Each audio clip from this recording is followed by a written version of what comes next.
This is a Xenolink data view analysis for Josh Stokeman. This is for a baseball swing collected in July of 2012. We'll take a look at the performance profile to start, where we'll look at performance factor indicating how effective the hitter is in utilizing peak speed or peak power potential at impact. So we're going to look at the percent of maximum angular speed used at impact and the percent of maximum linear speed used at impact. The numbers are actually pretty good.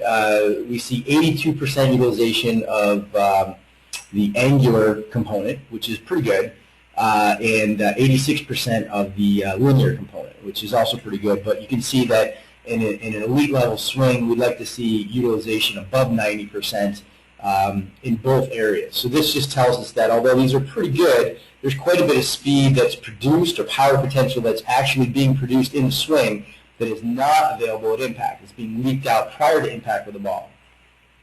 When we look at the kinetic link, then we're looking at the power generation process itself, where we're looking at the rotational speed output or power process from the ground up. So we look at the rotational speed output of the pelvis, the upper torso or upper thoracic, the arms, and then as we get closer to the impact zone, we're looking at the rotational speed output of the bat as it releases from the arms and accelerates into impact. Foot contact occurring over here, contact with the ball occurring here. What we see is a pretty good basic kinetic link, especially when you look at the relationship between the torso, the arms, and the bat. We have a good relationship between the upper torso, accelerating the arms, then releasing the bat, and we're pretty close to releasing that bat right through the impact zone. You can even see it visually as he comes in, storing up that power, transferring it from the torso, the body, the core, to the arms, settling the arms, and then right here we're releasing that bat. Just reaches its peak just a little early, but pretty good. Where we're lacking, number one, is in using the legs to drive the core. So the core drives the arms and the bat fairly effectively, but the legs don't drive the core very effectively. So we want to improve our ability to drive the process, not only to create more bat speed, but to create a better sequence which allows that bat speed to be delivered with optimal speed output or maximum power through the impact zone. The second thing we want to do is to, although this is pretty good, we can improve the relationship between the core and the arms. The relationship between the arms and the bat is really good. So we don't want to really do much there outside of learn how to use the body more effectively, starting with the legs, but also the core to accelerate the arms so that we get more bat speed and time more of that peak speed through the impact zone. When we look at stride dynamics, we look at the relationship of the stride itself, the length of the stride relative to hip width. So we're looking at the length here from ankle to ankle relative to the hip width. And here we see, typically like to see somewhere between 3.5 to 4 times hip width in stride length, and that's about what we see. It's a little on the short side, but really right on the edge of our normal range, which would be about 350 to 400. Stride is just a little bit closed, which is good. So stride overall is pretty effective. It might be a little bit short, but in general, pretty effective. So we want to learn how to use that stride to be more effective creating force. So when the foot is on the ground, lead foot pushes this direction, rear foot pushing this direction along the ground.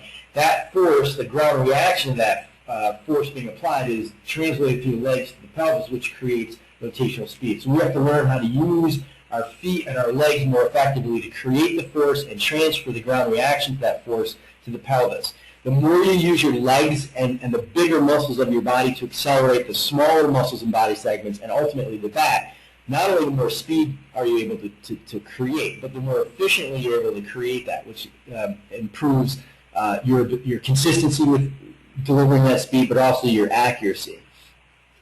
Core stability is actually pretty good. We see maybe just a little more right bend to begin, usually a little bit neutral, even a little left bend before we go into that right bend.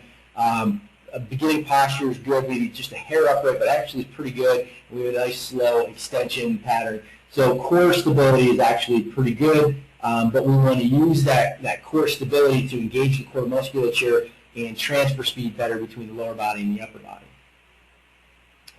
With respect to loading, What we're looking at here is as the lower body accelerates, the muscles across the bottom of the core, the obliques in particular, are loaded and stretched. They respond by contracting, which then holds the lower body as an anchor to whip the upper body.